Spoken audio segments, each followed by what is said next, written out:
CBI मांग को लेकर सदन के बाहर क्या किस तरह से देख रहे हैं इसे? लोविन जी एक सीनियर विधायक है और वास्तव में जो उन्होंने देखा उस क्षेत्र में, हम लोग तो लगातार आवाज़ उठाते रहते हैं।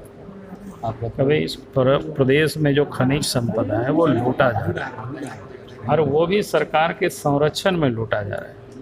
आए दिन आप सब लोगों ने देखे होंगे कि इस प्रकार से ट्रक को पास किया जाता है और नोट में नंबर दे करके और जगह जगह लोग उसको दिखाते हैं। और आप ही के जैसे कोई मीडिया के लोगों ने उन लोगों से पूछा कैसे क्या करते हैं, कहाँ कितना पैसा देते हैं, सब कुछ बताइए, सब कुछ ऑन रिकॉर्ड है। और उसी बात को लोविन हेम्ब्रोम जी ने कहा। तो ये मामला बड़ा गंभीर है और उसमें भी हम पूरा लोविन जी का इंटरव्यू हम सुन रहे थे। जो विधायक से जो जुड़े हुए उनके जो प्रतिनिधि हैं, विधायक प्रतिनिधि बरहेट विधानसभा क्षेत्र में, उनका नाम आता है।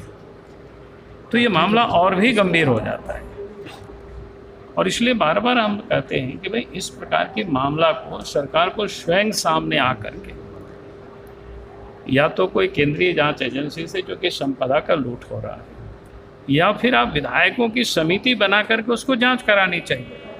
क्योंकि जहाँ कोई सरकार में बैठे हुए लोग उनके जो प्रतिनिधि होंगे तो निश्चित रूप से उनके सामने जो भी पदाधिकारी होंगे वो बौने ही पड़ेंगे, उनसे कोई जांच नहीं हो सकता, उनसे कभी कंट्रोल नहीं हो सकता है।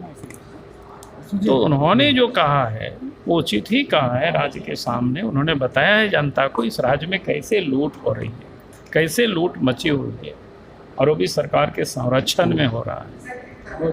तो स्वाभाविक है और उसी को लेकर के हम सब लोग भी कह रहे थे कल से कि भाई आप इस पर विशेष चर्चा कराइए, क्योंकि सामान्य मामला नहीं। अगर खनिज संपदा इसी प्रकार से लूटा जाएगा तो फिर राज्य तो खोखला हो जाएगा और राज्य का खजाना भी खोखला रहेगा और राज्य भी खोखला हो जाएगा। सरकार की तरफ से कोई जवाब आया? सरकार तो बिल्कुल उस पर चर्चा करने को ही तैयार नहीं है।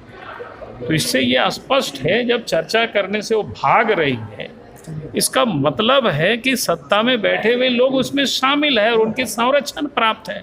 नहीं तो फिर मुख्यमंत्री को डर का है, को सरकार डरती क्यों? चर्चा कराते विधानसभा में और उसमें बताती और उसमें से विधानसभा के ही विधायकों की कमेटी बनाती। भाई ये जांच करती कि भाई प्रत्येक दिन वहाँ से कितने ट्रकें निकलती है, कितनी खदान चालू है जिनको लाइसेंस दिया गया है।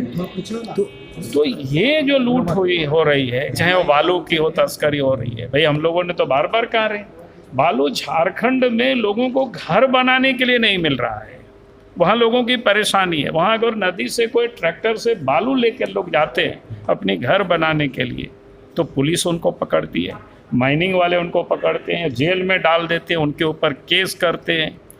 लेकिन वही बालू डंप के नाम पर बॉर्डर के क्षेत्रों में डंप बना करके और पूरे बालू की तस्करी हो रहा है। बिहार की ओर जा रहा है, यूपी की ओर जा रहा है, छत्तीसगढ़ की ओर जा रहा है, उड़ीसा की ओर जा रहा है। हमने बार बार सरकार से कहा कि भाई आप अगर पूरे राज्य में 24 या 25 ही बालू घाट नीलाम हुआ है, सभी जगह पर इलीगल हो रहा है, हमने कहा कि भाई बाहर जो जाता है उसको आप रोकिए, जो तस्करी लोग कर रहे हैं राज्य से जो बाहर जा रहा है। लेकिन राज्य के अंदर में जो लोग निर्माण का काम चल रहा है वहाँ तो कम से कम आप फ्री कर दीजिए। लेकिन वो फ्री नहीं करेंगे क्योंकि उनको वसूली करना है। भाई हम भी राज्य के मुख्यमंत्री रहे, हमने तो उस समय फ्री कर दिया था और बहुत दिनों तक, लगभग ये 2009-10 तक वो फ्री ही चला था। कोई किसी को पकड़ने वाला नहीं था, अपने आराम से लोग घर बनाते थे, बालू की कोई तस्करी नहीं होता था, झारखंड से कोई बाहर बालू नहीं जाता था। अब तो बालू भी लोगों को यहाँ नसीब नहीं हो रहा है, पत्थर की तस्करी हो रही है, कोयला की तस्करी हो रही है। आए दिन ये खबरें ही नहीं आ रही है बल्कि हर कोई जान रहा है।